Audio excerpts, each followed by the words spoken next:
novo susto depois que 2 prédios na Vila Mariana foram interditados na semana passada.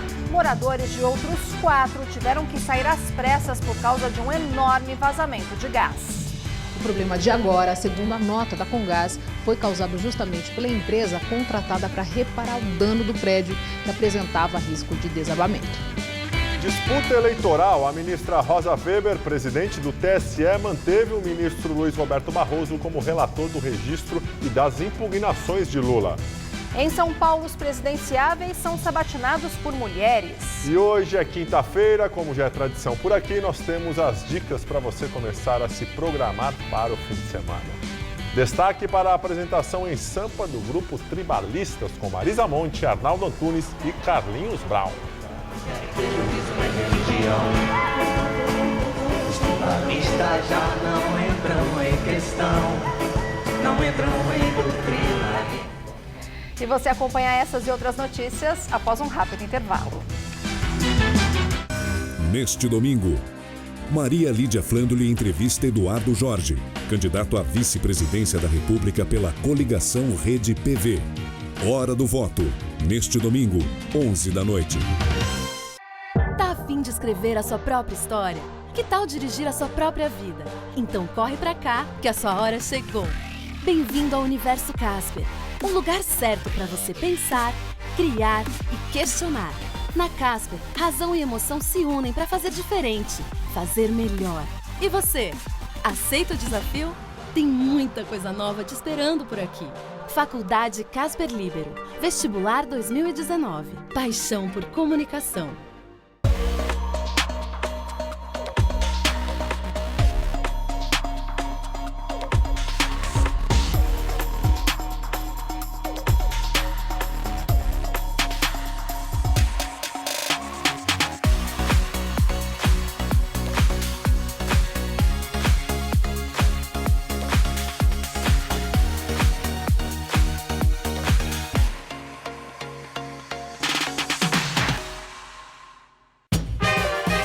Algumas pessoas não acreditam na própria competência profissional e chegam até a pensar que são uma fraude.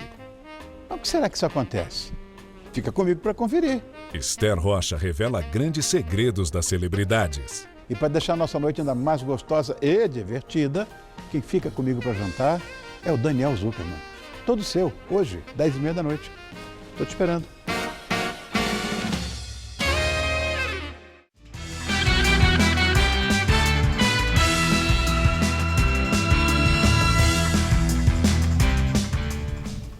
Olá, boa noite. Boa noite. Falta emprego para quase 28 milhões de brasileiros, segundo o IBGE. Os dados são da PNAD, a Pesquisa Nacional por Amostra de Domicílios Contínua. O estudo também aponta que mais de 3 milhões de pessoas procuram emprego há mais de 2 anos. O número representa cerca de 24% do total de desempregados no país, que já são 13 milhões de pessoas. Essa população, que procura emprego há mais de 2 anos, é equivalente, por exemplo, a toda a população do Uruguai ou toda a população de Brasília. Segundo o IBGE, este é o maior número da série histórica da pesquisa, que foi iniciada em 2012. O estado do Amapá é o que tem o maior número de pessoas desempregadas e que buscam recolocação há mais de 2 anos. Quase 50% dos desempregados de lá estão nesta condição. Aqui em São Paulo, os dados do IBGE apontaram que 830 mil pessoas procuram emprego desde 2016. Na comparação com o primeiro trimestre deste ano, o segundo trimestre teve um aumento de 238 mil pessoas que estão desempregadas há mais de 2 anos. O número de brasileiros que desistiram de procurar emprego também foi recorde. Atingiu 4 milhões e 800 mil pessoas. São 203 mil a mais que no primeiro trimestre. Também o número de subocupados subiu para 6 milhões e meio de pessoas. No primeiro trimestre, eram 2 milhões e 200 mil brasileiros nestas condições. A Polícia Federal deflagrou hoje a Operação Eleutéria contra o tráfico de pessoas e o trabalho escravo em zonas urbanas. A ação foi realizada em conjunto com o Ministério do Trabalho. Os alvos foram oficinas de costura, tanto na capital paulista quanto na Grande São Paulo. Uma das quadrilhas investigadas aliciava e transportava trabalhadores de cidades do interior do Ceará para serem vendedores ambulantes de laticínios em São Bernardo do Campo. Essas pessoas eram mantidas em alojamentos em condições degradantes. Outros 2 grupos criminosos prometiam falsos empregos formais no ramo de costura a estrangeiros em albergues municipais. As vítimas foram resgatadas e os criminosos vão responder por tráfico de pessoas. A pena para o crime é de 4 a 8 anos de prisão, mais multa. Na semana passada, nós mostramos aqui que o muro de um prédio na Vila Mariana desabou e 2 edifícios vizinhos ficaram interditados por riscos estruturais. Hoje, mais um susto. Um grande vazamento de gás interditou outros 4 prédios. Era tanto gás que parecia até um chafariz. As imagens feitas por um morador mostram a intensidade do vazamento, mas foi o cheiro forte que alertou a vizinhança. De repente, a gente foi informado que tinha que desocupar o prédio do jeito que estava. Consegui pegar cachorro e sair. O vazamento aconteceu por volta das 11h30 da manhã. 2 viaturas dos bombeiros foram acionadas, a rua bloqueada e pelo menos 4 prédios ficaram interditados. Os moradores, entre eles muitos idosos, esperaram na calçada pela liberação e ficaram revoltados com a falta de atenção. A gente não teve um respaldo da empresa que está fazendo a manutenção no prédio, nem da Defesa Civil, nem de ninguém. A gente só sofreu um bloqueio da GCM, que disse que a gente não poderia acessar. Esse foi o segundo susto em 10 dias, por motivo diferente do da semana passada, mas de novo, os moradores aqui da rua Nicolau de Souza Queiroz se viram sem poder voltar para casa, com a roupa do corpo, aguardando por horas para poder retornar. O problema de agora, segundo a nota da Comgás, foi causado justamente pela empresa contratada para reparar o dano do prédio, que apresentava risco de desabamento. No dia 7 de agosto, o muro do edifício Nelma tinha desabado. Desde então, os 2 edifícios vizinhos na Vila Mariana, na zona sul da cidade, estão interditados por riscos estruturais. A Comgás afirma que eliminou o vazamento de gás e, por isso, os outros 4 prédios que tinham sido bloqueados hoje acabaram liberados quase 4 horas depois. Segundo os moradores, a Solotrate, empresa responsável pela manutenção, estava no local com maquinário pesado, inclusive para perfuração, desde ontem. O Jornal da Gazeta, edição das 10, entrou em contato com a Polícia Civil e a empresa Solotrate, mas não tivemos resposta. Gravações feitas com autorização da Justiça mostram criminosos do PCC discutindo o pagamento de propina a policiais para não serem presos. Um dos chefes da facção criminosa teve que desembolsar R$50 mil. O Jornal da Gazeta, edição das 10, teve acesso aos áudios. Saí da mão dos caras ontem de madrugada, né, irmão? A DIG me pegou 50 mil. Segundo a reportagem da Folha de São Paulo, o relatório final de um inquérito da Polícia Civil indica que criminosos com alto poder de decisão dentro do PCC pagam de forma recorrente propinas a policiais civis e militares. Segundo denúncia do Ministério Público Estadual de São Paulo, a voz flagrada nas gravações é de Adriano Hilário dos Santos. Ele foi um dos denunciados com base na Operação Echelon, feita em parceria entre a Polícia Civil, o Ministério Público e a Secretaria de Administração Penitenciária. Adriano Hilário, que atualmente está preso na penitenciária de Presidente Venceslau, no interior de São Paulo, estaria negociando com policiais da DIG, Delegacia de Investigações Gerais, enquanto ainda estava em liberdade.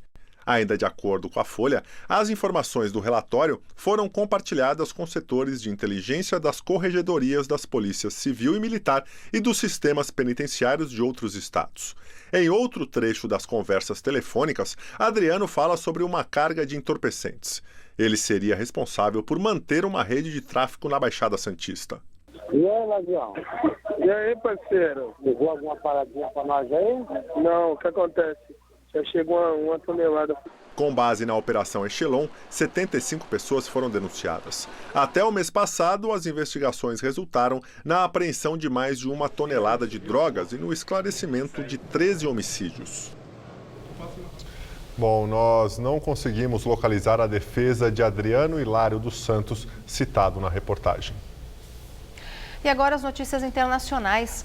4 aviões, 2 da Latam e 2 da Sky Airlines, fizeram pousos de emergência em aeroportos do Chile e Peru hoje por causa de ameaça de bomba. Ninguém ficou ferido. Segundo a Direção-Geral da Aeronáutica, 3 aviões já foram inspecionados e não foi encontrado nenhum explosivo a bordo.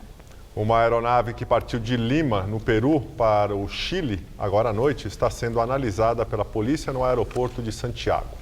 Na ilha grega de Creta, um outro avião da companhia alemã Condor, que ia do Egito para a Alemanha, também realizou um pouso de emergência após aviso de bomba. Os passageiros foram retirados da aeronave, que ainda será analisada por técnicos. No exílio, ex-integrantes do Tribunal Supremo de Justiça da Venezuela condenaram o presidente Nicolás Maduro a 18 anos de prisão por corrupção e lavagem de dinheiro no caso Odebrecht. A condenação é apenas simbólica, porque os juízes estão exilados. De acordo com a acusação, o presidente recebeu dinheiro da empreiteira brasileira Odebrecht para sua campanha eleitoral em troca de favorecimento em contratos de obras e também quando era ministro de Hugo Chávez. A empresa teria pago 98 milhões de dólares em propina a funcionários do governo da Venezuela entre 2006 e 2015. O Tribunal Paralelo também multou Nicolás Maduro em 60 milhões de dólares, decretou a perda de seus direitos políticos e emitiu simbolicamente uma ordem de captura internacional contra ele. Esse tribunal no exílio tem 13 juízes e 20 suplentes. Eles foram indicados pela Assembleia Nacional, controlada pela oposição, para o Tribunal Supremo de Justiça. O governo de Maduro cancelou a nomeação e os juízes fugiram para a Colômbia, Panamá, Chile e Estados Unidos. Na Itália, as equipes de resgate continuam as buscas por desaparecidos em Gênova pelo 3º dia. Segundo o jornal italiano La Stampa, a concessionária da ponte que caiu adiou a manutenção da estrutura. O novo balanço aponta 38 mortos e 16 feridos. 9 ainda estão em estado grave. Até 20 pessoas ainda podem estar desaparecidas. Ao menos 26 mortos já foram identificados. Mais de 600 pessoas tiveram suas casas condenadas pelo desabamento. Ontem, o governo italiano declarou estado de emergência em Gênova e responsabilizou a operadora Autostrade do Grupo Atlantia, controlado pela família Benetton, pelo desabamento da ponte Morandi e aplicou uma multa de 150 milhões de euros. Segundo o jornal La Stampa, um relatório da própria concessionária alertava para a degradação grave do viaduto. Obras para reforço de uma viga teriam sido adiadas para depois das férias de verão. O Grupo Atlantia, da milionária família Benetton, administra mais de 5.000 quilômetros de rodovias na Europa, principalmente na Itália. Aqui no Brasil, associado ao Grupo Bertin, tem a concessão de mais de 1.500 quilômetros de rodovias em Minas Gerais e São Paulo. Nos Estados Unidos, bispos pedem ao Vaticano que investigue o ex-cardeal Theodore McCarrick, acusado de abusar sexualmente de crianças. A organização que representa os bispos católicos americanos pediu que o Vaticano investigue as denúncias contra o ex-cardeal de Washington, que renunciou ao cargo no mês passado, depois de várias acusações de abuso nos Estados Unidos. O pedido foi feito após um relatório apontar 300 padres pedófilos e mais de 1.000 abusos contra crianças acobertados pela Igreja nos últimos 70 anos na Pensilvânia. O ex-cardeal Theodore McCarrick também viveu no estado antes de ir para a capital. Em comunicado, o Vaticano disse sentir vergonha e tristeza pelos casos de abuso sexual pelos mais de 300 padres e líderes religiosos no estado americano da Pensilvânia, que são acusados de encobrir e cometer crimes há mais de 70 anos. A igreja disse que as vítimas devem saber que o Papa está ao lado deles e os que sofreram são prioridade. Voltando aqui para os problemas nacionais, Operação Lava Jato. Foi preso hoje, no Rio, o ex-presidente do Banco Prosper, acusado de pagar propina ao grupo liderado pelo ex-governador Sérgio Cabral, do MDB. Segundo os procuradores, Edson Menezes teve a prisão preventiva decretada após investigação de pagamento de propina no processo de leilão do Banco do Estado do Rio de Janeiro, o BERJ. Em 2006, durante a gestão Rosinha Garotinho, a FGV, Fundação Getúlio Vargas, foi contratada pelo governo do Rio para fazer um estudo sobre o valor de mercado do Berge, que seria leiloado. A FGV subcontratou o Banco Prosper para ajudar na consultoria, mas os leilões fracassaram. Em 2010, por decisão de Sérgio Cabral, o Berge ganhou o direito de administrar a folha de pagamento dos servidores do Estado. No ano seguinte, o Bradesco pagou R$1 bilhão pelo Banco do Rio e mais R$800 milhões pela folha de pagamento do funcionalismo fluminense. A operação de hoje teve como base a delação premiada de Carlos Miranda. O operador financeiro do ex-governador do MDB disse que o Bradesco comprou o Berge de forma lícita, mas que o Banco Prosper pagou R$6 milhões ao grupo de Sérgio Cabral. Em depoimento, Miranda disse que parte do repasse teria sido feito em dinheiro em espécie e a outra metade em garrafas de vinhos que custam mais de $1.000 cada. A Força-Tarefa da Lava Jato investiga a participação da FGV no esquema. Para os procuradores, a contratação da Fundação Getúlio Vargas foi apenas para encobrir o verdadeiro contratado, o Banco Prosper.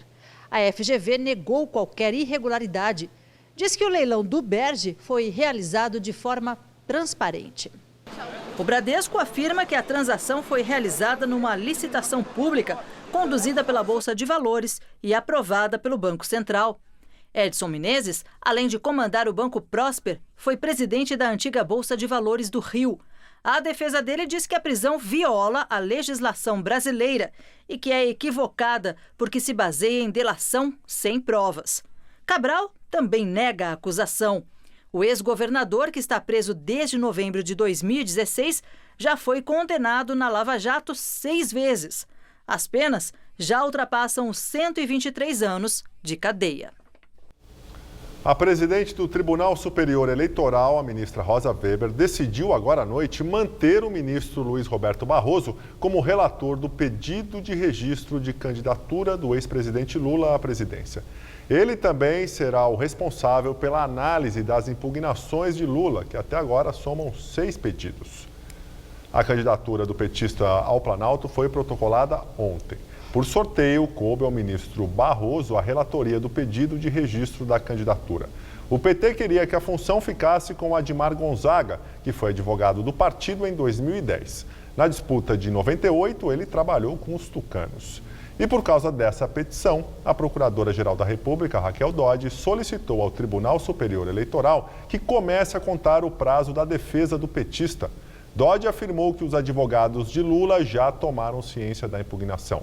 Ontem, a PGR pediu ao TSE que Lula seja impedido de disputar. Dodge argumentou que o ex-presidente está inelegível devido à condenação em segunda instância no caso do triplex e, nesta condição, deve ser barrado pela lei da ficha limpa. E hoje, Lula sofreu uma nova derrota judicial. A 5ª turma do Superior Tribunal de Justiça rejeitou mais um recurso do petista. Os ministros negaram os embargos de declaração apresentados contra a decisão que manteve a condenação do ex-presidente em 12 anos e 1 mês de prisão. Lula está preso em Curitiba desde 7 de abril. E agora vamos ao comentário de política com José Neumani Pinto. Você acabou de ver aí o noticiário do registro da candidatura, o requerimento do registro da candidatura do Lula lá no TSE e as caras do Haddad, da Gleisi Hoffmann, da Manuela, aquela coisa assim meio que está fazendo traquinagem, mas também está meio encabulado, né? Pois é porque não é traquinagem, é uma trapaça. Eles levaram para lá um atestado de bons antecedentes, quer dizer, um Lula inocente, no município, na comarca de São Bernardo do Campo, onde ele mora. É como, por exemplo, dar um atestado de bons antecedentes ao Fernandinho Beiramar, em Presidente Epitácio, lá onde ele mora e não cometeu crime, né? Pois é, o Lula é um condenado em segunda instância. Não pode se candidatar porque a lei da ficha limpa proíbe. Mas o cartório de São Bernardo não tem conexão com nenhum computador que diga isso. O cartório lá, o rapaz lá, o escrevente, nem sabe, né, que aquele Lula é o Lula mesmo, né? O certo é que de trapaça em trapaça, o PT vai enganando o eleitor, mentindo para a justiça, mas protegido pela própria lei. Não existe uma lei que impeça esse absurdo de um condenado na segunda instância em Curitiba, Porto Alegre e Brasília poder conseguir de um cartório a declaração de que ele não é condenado em nada, que é inocente e puro em São Bernardo. Bom, eu volto terça-feira que vem, direto ao assunto. Até. Outra candidatura do PT foi contestada, mas no Tribunal Regional Eleitoral. O advogado Mariel Marra fez o pedido questionando a candidatura da ex-presidente Dilma ao Senado por Minas Gerais. Segundo Marra, a Constituição prevê que um presidente da República condenado por crime de responsabilidade deve ficar inelegível para qualquer cargo público por 8 anos. Nem Dilma, nem o PT se manifestaram sobre o assunto. Os principais candidatos à presidência da República participaram nesta noite de uma sabatina do Grupo Mulheres do Brasil. Eles responderam questões como formas de combater a violência e a valorização feminina no país. 7 candidatos à presidência da República iniciaram oficialmente a campanha eleitoral conversando aqui em São Paulo com uma plateia predominantemente feminina. Eles responderam a questões elaboradas pelo Grupo Mulheres do Brasil, que foi criado em 2013 por 40 executivas. Entre elas, Luísa Trajano, ex-presidente do Magazine Luiza, que mediou a conversa hoje. Participaram Álvaro Dias, do Podemos, Ciro Gomes, do PDT, Geraldo Alckmin, do PSDB, Henrique Meirelles, do MDB, Marina Silva, da Rede, Vera Lúcia, do PSTU e João Amoedo, do Novo. Basicamente, eles responderam a questões sobre violência contra a mulher e a desigualdade de gênero e divulgaram propostas caso ganhe as eleições. Lembrando que este ano, 52% do eleitorado é feminino. Outros candidatos que não participaram desse encontro aqui em São Paulo também tiveram agenda pública. O cabo Daciolo, do Patriotas, participou de um grupo de orações no Rio de Janeiro. Guilherme Boulos, do PSOL, fez entrevistas na TV Record aqui em São Paulo. Jair Bolsonaro, do PSL, não divulgou a agenda de campanha. O Ministério Público pode dividir em 2 ações o processo em que o candidato à presidência da República, Geraldo Alckmin, do PSDB, é investigado por improbidade administrativa. Uma para apurar o recebimento de R$2 milhões através de Caixa 2 na campanha de 2010 e de R$8.300.000 na disputa de 2014. Em ambas, o tucano concorreu ao cargo de governador e venceu. Os valores não teriam sido declarados à Justiça Eleitoral. O nome de Alckmin foi citado em delações de ex-executivos da Odebrecht na Operação Lava Jato. Ontem ele prestou depoimento ao Ministério Público de São Paulo. E a defesa do tucano negou qualquer irregularidade e disse não descartar a possibilidade de pedir o arquivamento da investigação. Bem, vamos falar do tempo agora, pois tivemos mais um dia de muita nebulosidade e chuviscos pontuais na capital. Neste momento, aqui na região da Avenida Paulista, faz 15 graus. E o que todo mundo quer saber é quando o sol volta a predominar aqui na capital. Quem responde pra gente, você sabe, é Mariana Armentano. Sol aqui na capital, só mesmo no final de semana, viu? Para amanhã, o dia ainda promete ser frio e nublado. Nessa próxima madrugada, mínima de 14 e máxima amanhã à tarde só de 18 graus por aqui. Aí no sábado, as temperaturas devem ficar entre 14 e 22 graus, com sol entre nuvens. E no domingo esquenta e o tempo abre mais. Máxima de 25 graus na capital paulista. E quinta-feira é dia de começar a programar o fim de semana e, como já é tradição por aqui, nós do Jornal da Gazeta, edição das 10, selecionamos algumas dicas para você. Então anote aí o recado da nossa agenda cultural. Neste fim de semana, quem curte esportes e aventura não pode perder o Rock Spirit, o maior festival de cinema ao ar livre do Brasil com tema de aventura. De manhã até à noite serão exibidos vários filmes e documentários. Também terá música, feira de orgânicos e serão oferecidas atividades como yoga, capoeira e dança, no Parque Vila Lobos e de graça. Amanhã é dia de noitão. Todo mês o Caixa Belas Artes exibe uma maratona de 3 filmes durante a madrugada, com música e sorteio de prêmios durante os intervalos e um café da manhã para os sobreviventes na manhã de sábado. O tema de agosto é Amor Bandido, com os seguintes filmes: Escobar, A Traição, com Javier Bardem e Penélope Cruz no elenco, Assassinos por Natureza, com Woody Harrelson e Juliette Lewis, e Profissão de Risco, com Johnny Depp e novamente Penélope Cruz. Os ingressos custam R$ 18 e R$ 36. Os Tribalistas, projeto que reúne Marisa Monte, Arnaldo Antunes e Carlinhos Brown, estourou em 2002.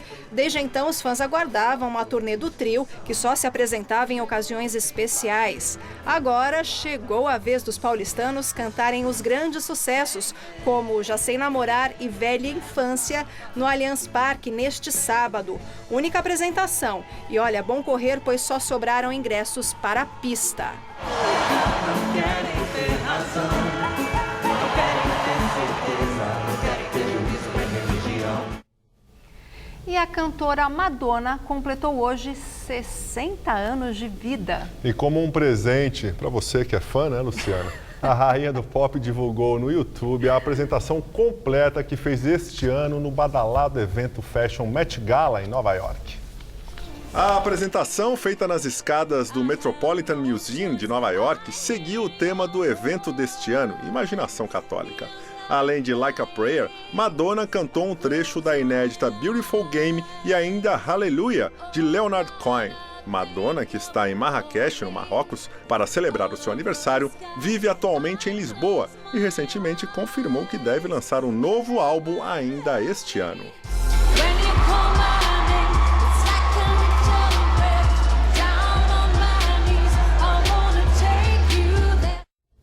Ainda na música, mas uma notícia triste. Morreu hoje nos Estados Unidos, aos 76 anos, a cantora norte-americana Aretha Franklin, considerada a rainha da soul music e uma das maiores divas da música mundial. Ela sofria de um câncer no pâncreas. Aretha Louise Franklin foi mais que uma simples cantora. Ela foi definida pela revista New Yorker como a mais poderosa voz da história da música norte-americana depois da Segunda Guerra Mundial. O timbre potente e inigualável da artista começou a ser lapidado em corais de igrejas negras de Detroit, onde o pai dela era pastor batista. Aos poucos, a jovem cantora deixou a música gospel e foi tomando as paradas de sucesso, com canções até hoje tocadas nas rádios, como Amazing Grace e I Say a Little Prayer, dos anos 60, tempo em que os negros lutavam por direitos iguais aos dos brancos. Com o assassinato de Martin Luther King, Aretha encampou, através da música, a luta pelos direitos civis das comunidades afro-americanas. A música Respect se tornou um hino do movimento feminista negro daqueles tempos, com frases do tipo: "Tudo o que estou pedindo é um pouco de respeito quando você voltar para casa."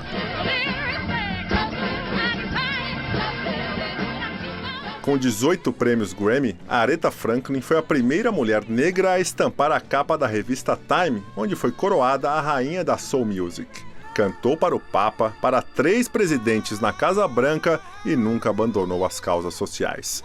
Desde 2010, a cantora lutava contra um câncer de pâncreas, doença que calou hoje, aos 76 anos, uma das maiores personalidades da história da música mundial.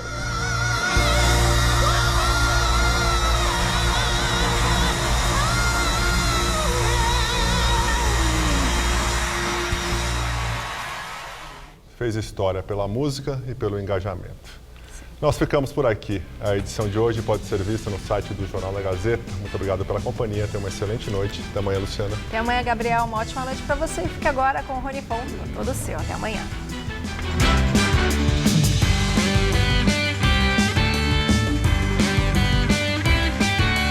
Próximo domingo, 11 da noite, em Hora do Voto, Maria Lídia conversa com o candidato à vice-presidência da República pela coligação Rede PV, Eduardo Jorge. Assista agora, todo seu.